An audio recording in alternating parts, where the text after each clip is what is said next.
우리 주변에 있는 담양에 가면 유명한 것이 있죠. 바로 대나무입니다. 대나무 숲에 가보면 그 울창하고 높게 솟은 대나무가 참 우리의 기운을 감싸고 우리에게 주는 뭔가 생동감과 그 회복과 쉼의 그 느낌을 우리가 그 기운을 느낄 수 있지 않습니까? 그런데 대나무가 그렇게 자라기까지는 아주 긴 시간이 걸린다고 합니다. 그래서 대나무를 키우는 게 쉽지 않대요. 왜냐하면 우리가 그냥 일반적으로 심는 꽃은 씨앗을 심고 물을 주고 햇볕을 보면 어느 정도 시간이 지나면 이렇게 움이 돋지만 대나무는 최소 3년에서 5년 정도는 기다려줘야 뿌리를 먼저 넓게 내린 다음에 그 다음에 보이지 않게 아주 작은 그 움이 3년째 정도는 돼야 나기 시작한대요. 그래서 눈으로 보고 이게 나기 시작하구나라는 것을 알 수 있으려면 5년은 지나야 대나무가 크고 있구나라는 것을 느낄 수 있대요. 그러니까 대나무를 키우는 것이 어려운 이유는 달리 있는 게 아니라 그때를 참고 기다리는 거예요. 대나무가 움을 틔울 때까지 성장기를 인내해 주는 것이 매우 어렵다고 합니다. 그런데 대나무가 그렇게 해서 움이 돋고 한번 나기 시작하면 그때부터는 무럭무럭 자란대요. 크기는 하루에 1m 이상씩 크기도 한답니다. 그래서 장대같이 높은 대나무가 만들어지는 거죠. 여러분, 대나무 속을 반으로 갈라보면 비어있나요? 채워져 있나요? 비어있죠. 이 비어있는 대나무, 그래서 금방이라도 부러져 버릴 것 같고 어디에도 쓸모없어 보이지만 대나무의 장력은 그 어떤 다리보다 튼튼하대요. 그래서 대나무를 모아서 다리를 만들면 웬만한 것은 다 지나갈 수 있다고 합니다. 속은 비어 있어서 금방이라도 부러져 버리고 바람이 불면 금방이라도 꺾여 버릴 것 같은 대나무. 3년, 4년, 5년을 기다려야 겨우 움이 돋기 시작하는 대나무. 그런데 한번 자라기 시작하면 끝없이 자라가는 그 대나무. 그 대나무의 성장 비결이 있는데요. 그 성장 비결은 바로 대나무가 가지고 있는 마디라고 합니다. 만약 대나무에 마디가 없다고 생각해 보세요. 그리고 그냥 속이 텅 비어 있는 그 나무가 길게만 쭉 뻗어 있다고 생각해 보십시오.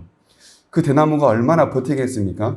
마디가 없다면 대나무는 금방이라도 부러져 버리고 그 어디에도 쓸모없는 나무가 아마 풀과 같은 존재가 되고 말지도 모릅니다. 대나무에게 있어서 가장 중요한 성장의 비결은 바로 이 마디인데, 마디에는 대나무를 다음으로 자라게 할 수 있는 생장점이 있다 그래요.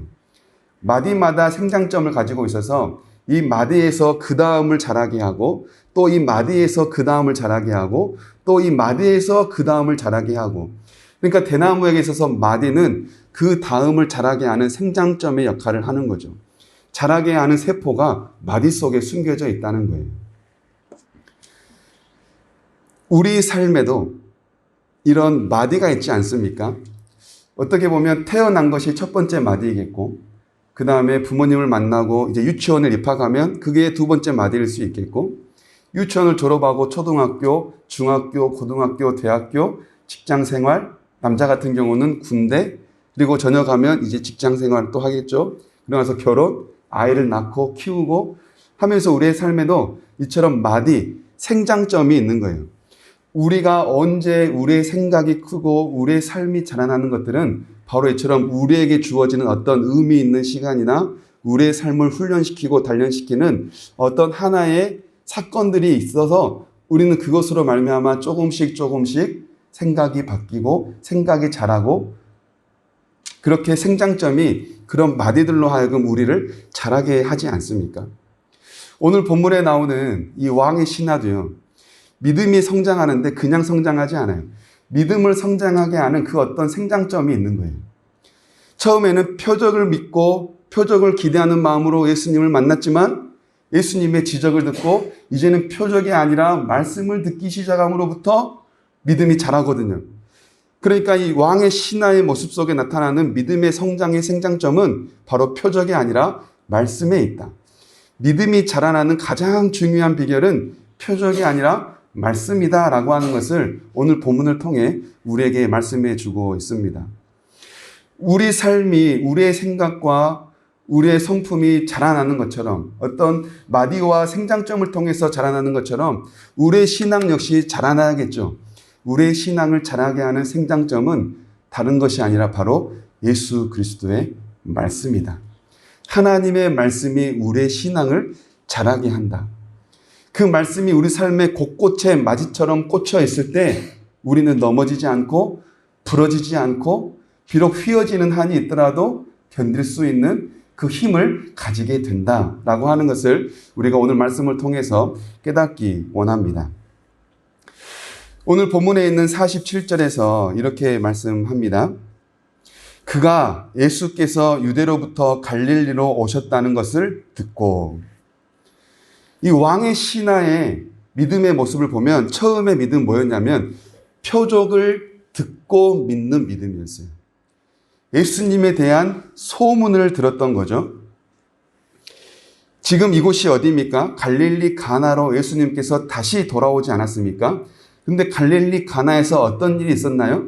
얼마 전에 예수님께서 가나 혼인잔치에서 물을 포도주로 바꾸는 사건이 있지 않았습니까?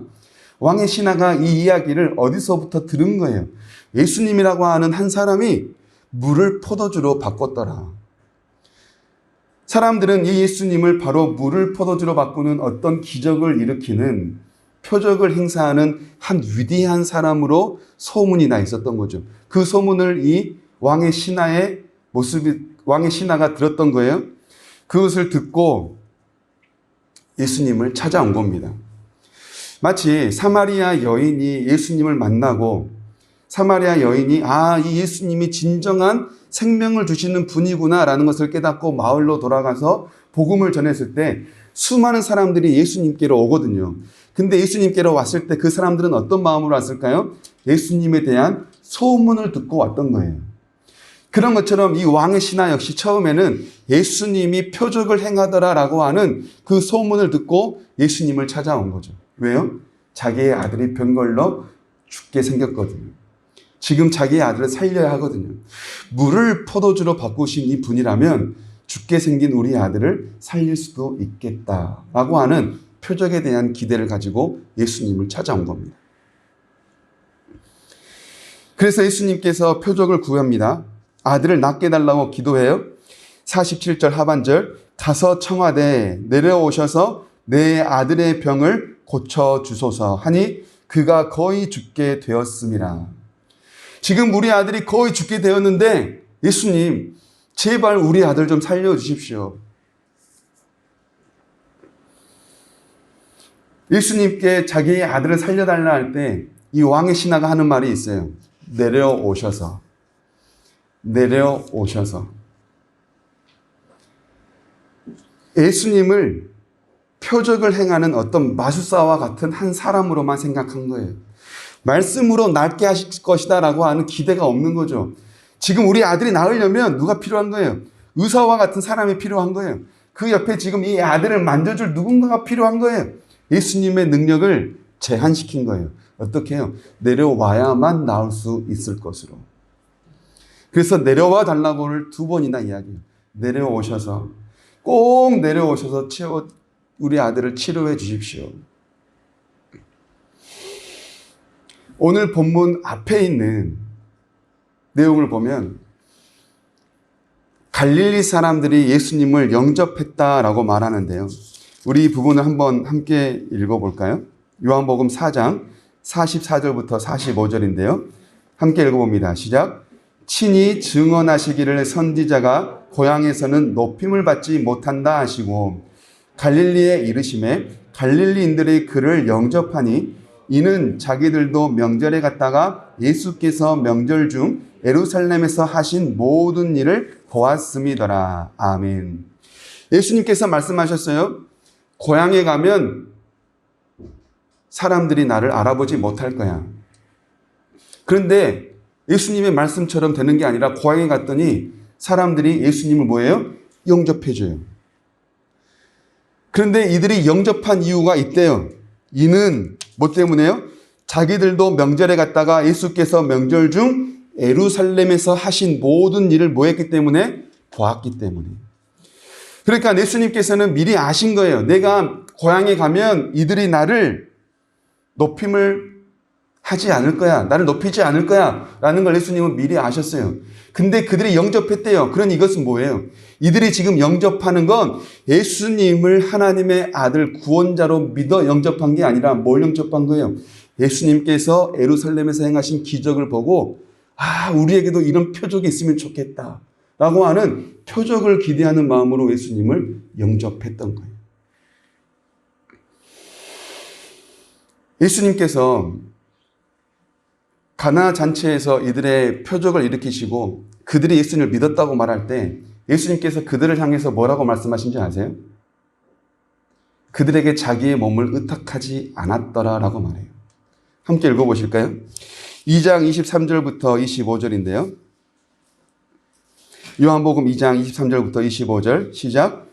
6월절에 예수께서 예루살렘에 계시니 많은 사람이 그의 행하시는 표적을 보고 그의 이름을 믿었으나 예수는 그의 몸을 그들에게 의탁하지 아니하셨으니 이는 친히 모든 사람을 아시며 또 사람에 대하여 누구의 증언도 받으실 필요가 없었으니 이는 그가 친히 사람의 속에 있는 것을 아셨음이니라. 아멘.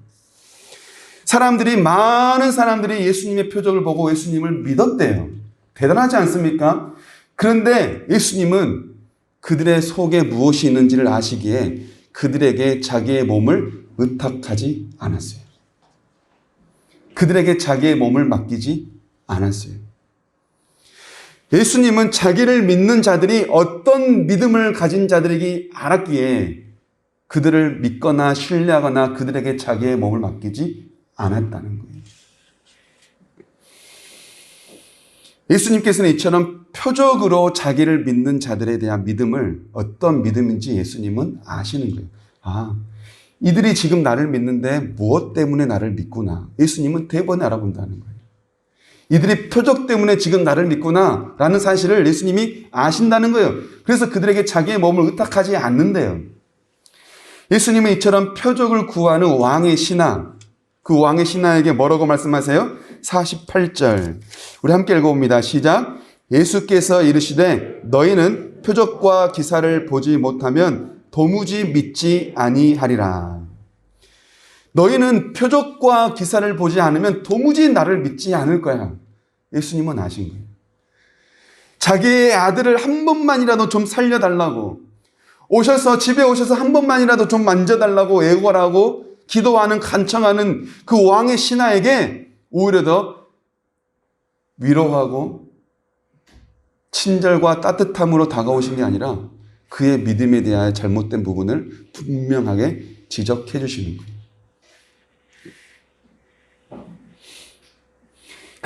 그런데 대단한 건 이 왕의 신하가 예수님의 그 말씀을 듣고 태도가 조금씩 변해간다는 거예요.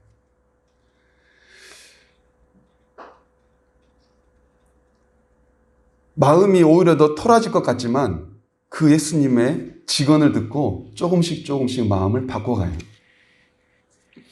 50절입니다. 이렇게 말씀해요. 예수께서 이르시되 가라 내 아들이 살아있다 하시니 그 사람이 왕의 신하가 예수께서 하신 말씀을 믿고 가더니 내려오셔서 한 번만이라도 우리 아들을 만져서 치료해 주십시오라고 간청했던 그 왕의 신하가요. 너희는 표적과 기사를 보지 않으면 믿지 않는구나라고 하는 예수님의 꾸중 앞에 가라 내 아들이 살아있다 라고 하는 말씀을 듣고 가는 거예요. 뭘 믿고요? 말씀을 믿고. 그래서 저는 궁금했습니다. 과연 이 왕의 신하가 이 믿음은 도대체 어떤 믿음이었을까? 예수님의 말씀을 믿고 갔다. 아니 조금 전까지만 해도 내려오셔서 한 번만이라도 만져달라고 치료해달라고 기도했던 그 왕의 신하가 어떻게 이렇게 태도가 변하지? 한 번에 싹 바뀌었나? 대단한데? 라는 생각으로 다시 한번 본문을 읽었더니 사실 가는 길에 왕의 신하에게는 반신반의하는 마음이 있었던 거예요. 52절인데요. 집으로 가는 길에 종을 만나요. 종을 만나서 종이 대답해줘요.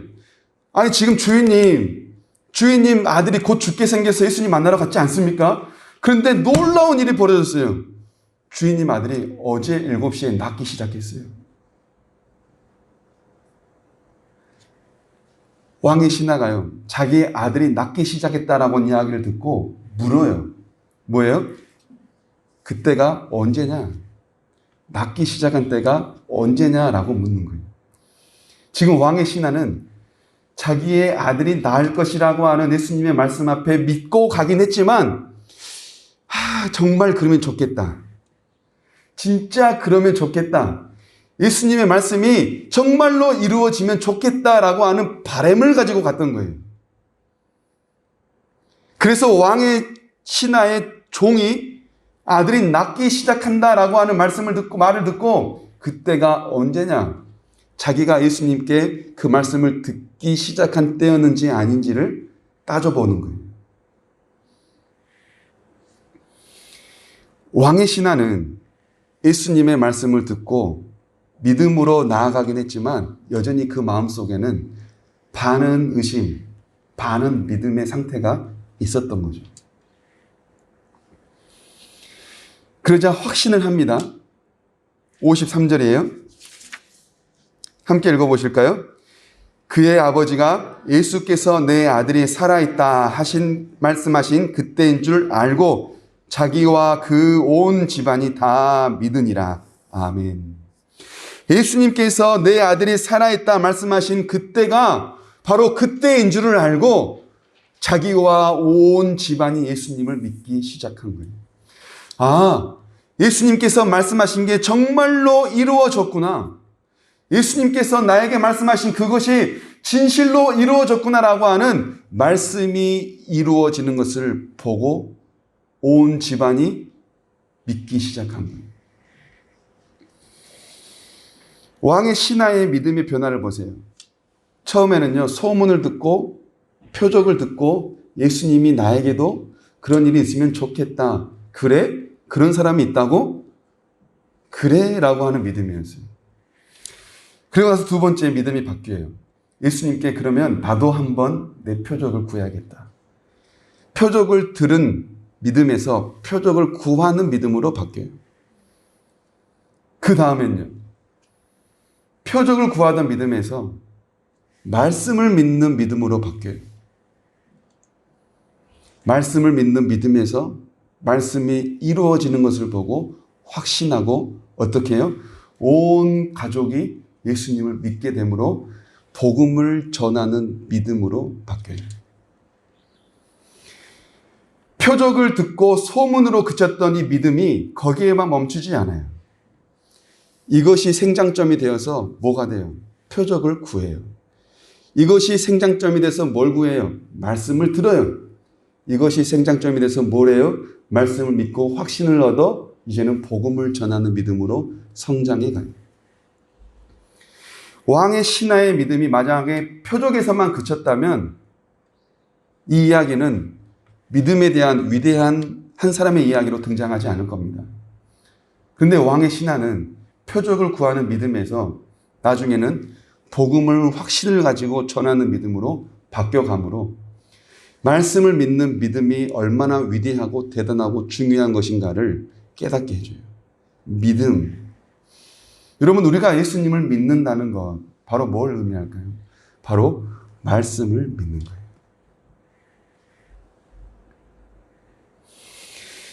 오늘 본문 속에서 우리는 두 가지의 교훈을 생각해 볼 수 있습니다.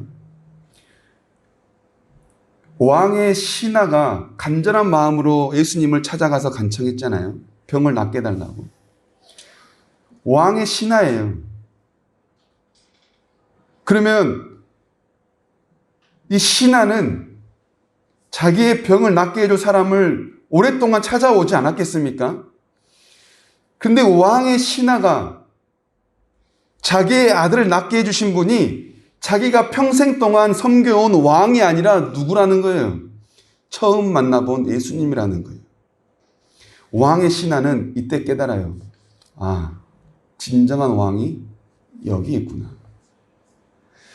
내 평생을 다 바쳐서 나는 저 사람의 신하로 살아왔는데 내 아들을 살려준 생명의 주인이, 세상의 생명의 주인이, 세상의 왕이 여기 계시구나. 왕의 신하는 이 왕이 진정한 왕이 아니라 예수 그리스도가 진정한 왕이심을 깨닫게 돼요. 두 번째 주는 교훈은 말씀을 믿으면 산다라는 사실입니다.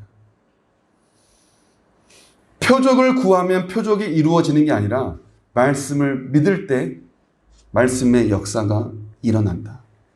말씀을 믿을 때 생명이 살아난다. 말씀을 믿을 때 영원한 생명을 얻을 수 있다라는 것을 왕의 신하가 깨닫게 돼요. 우리가 잘 아는 말씀 중에 요한복음 3장 16절 있지 않습니까? 하나님이 세상을 이처럼 사랑하사 독생자를 주셨으니 이는 그를 믿는 자마다 멸망치 않고 영생을 얻게 하려 하십니다. 영원한 생명, 오직 예수 그리스도를 믿음으로부터 얻어진다는 사실, 그 예수님을 믿음으로 영원한 생명이 여기 있구나 라는 사실을 바로 왕의 신하가 깨닫게 되는 거예요.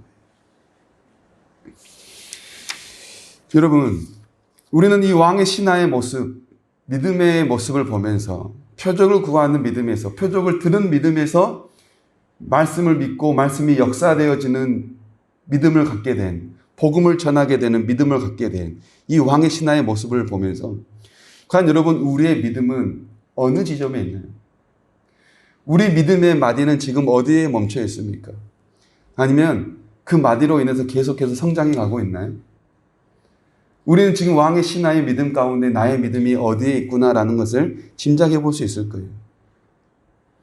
누군가는 왕의 신하처럼 표적을 듣고 소문으로 지금 이 자리에 있는 분들도 있을 테고, 또 누군가는 나에게도 그런 일이 있으면 좋겠다라고 하는 기대를 가지고 있는 분도 계실 테고, 또 누군가는 이 말씀을 내가 믿어야지 하면서도 여전히 의심하고 있는 내 모습을 보면서 이 자리에 있는 분도 계실 테고, 또 누군가는 완전한 확신을 가지고 이제는 복음을 전하며 모든 사람들에게 이것을 제발 좀 믿어달라고 그렇게 간구하며 나아가는 전도자의 모습을 가진 분도 계실 테예요.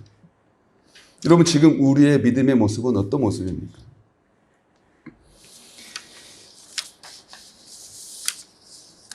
오늘 본문 속에서 예수님은 말씀을 믿어라라고 말씀하십니다. 말씀을 믿어라. 왕의 신하의 믿음은 말씀을 믿는 믿음이었다라고 말씀해 주세요. 우리의 믿음이 이 왕의 신하처럼 말씀을 믿고 말씀이 역사되어지고 이루어지는 것을 목도하지 않더라도 여러분, 우리가 힘을 내세요. 왕의 신하가 처음부터 이 믿음을 가졌던 거 아니에요. 예수님께서도 마태복음 17장 20절에 보면 겨자씨만한 작은 믿음이 이 산을 저리로, 나무를 바다에 심길 수 있다고 했었어요. 겨자씨만한 작은 믿음. 겨자씨는 아주 작은 것을 말합니다. 믿음이 아주 작더라도 이 믿음으로 인하여서 성장해 가는 거예요. 여러분, 처음부터 나무가 뚝 하고 생깁니까?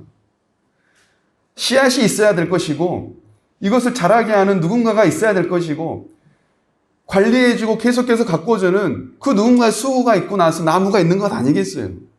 우리의 믿음 역시 처음에는 겨자씨만한 작은 씨앗으로 시작한다는 거예요.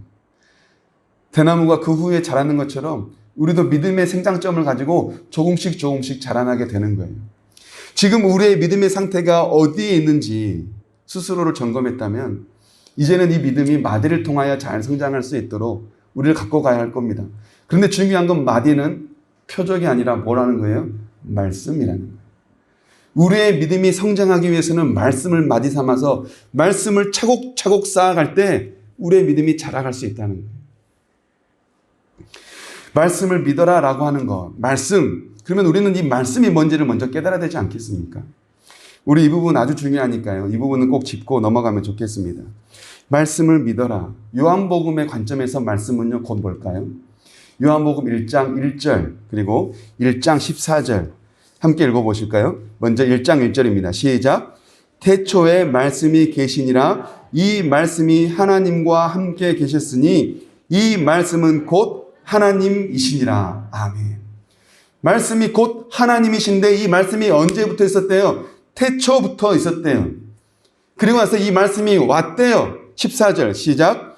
말씀이 육신이 되어 우리 가운데 거하심에 우리가 그의 영광을 보니 아버지의 독생자의 영광이요 은혜와 진리가 충만하더라. 아멘.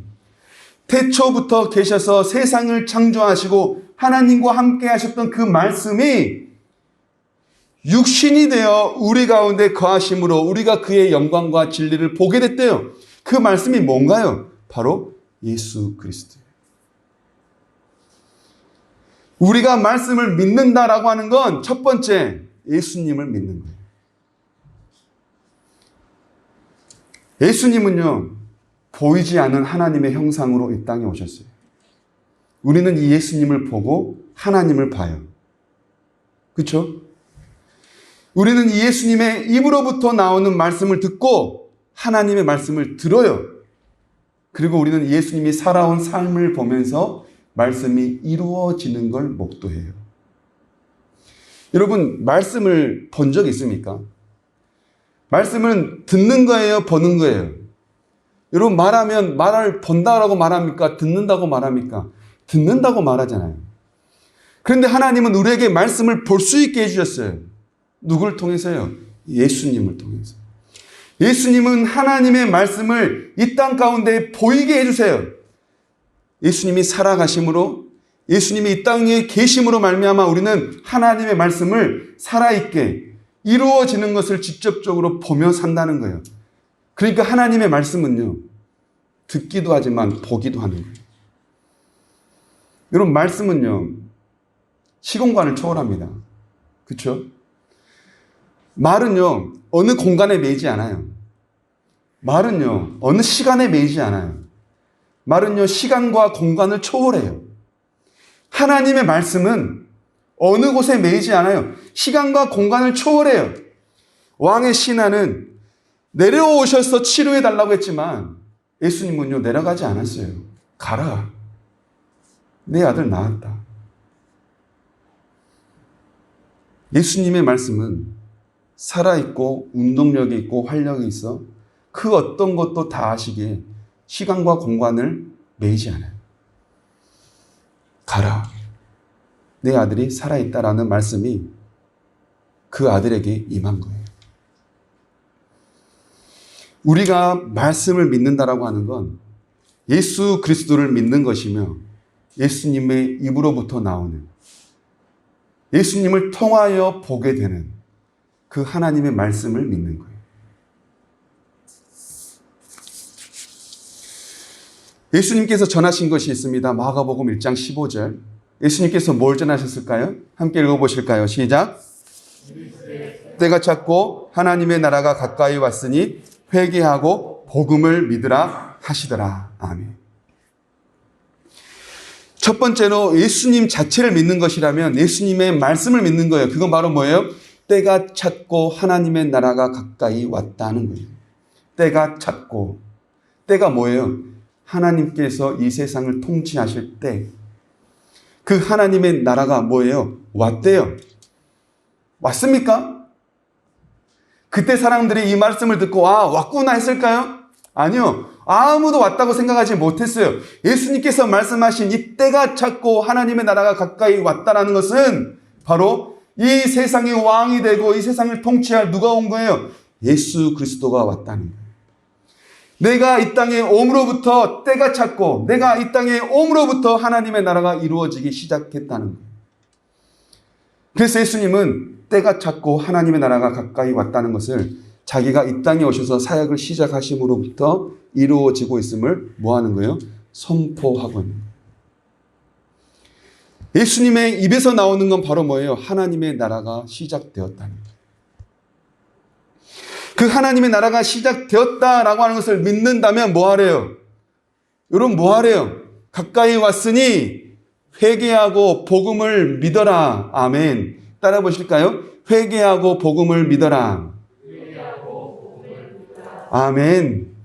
이게 바로 예수님이 하나님의 자녀요. 하나님의 아들이요. 세상을 지으시고 세상을 통치하시며 세상을 구원할 구원자이심을 믿는 자들이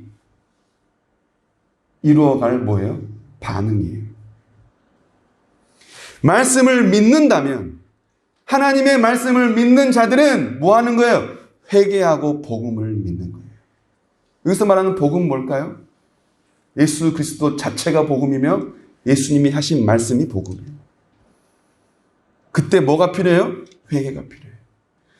말씀을 내 삶에 받아들이고 예수님을 내 삶에 받아들이고 예수님을 내 가정과 내 직장과 내 일터와 나에게 집어넣기 위해서는 뭐가 필요해요? 내 안에 있는 걸 빼야 되지 않겠습니까? 예수님이 내 안에 들어오심으로 말미암아 조금씩 빠지기도 하지만 우리에게 필요한 건 회개하는 거예요.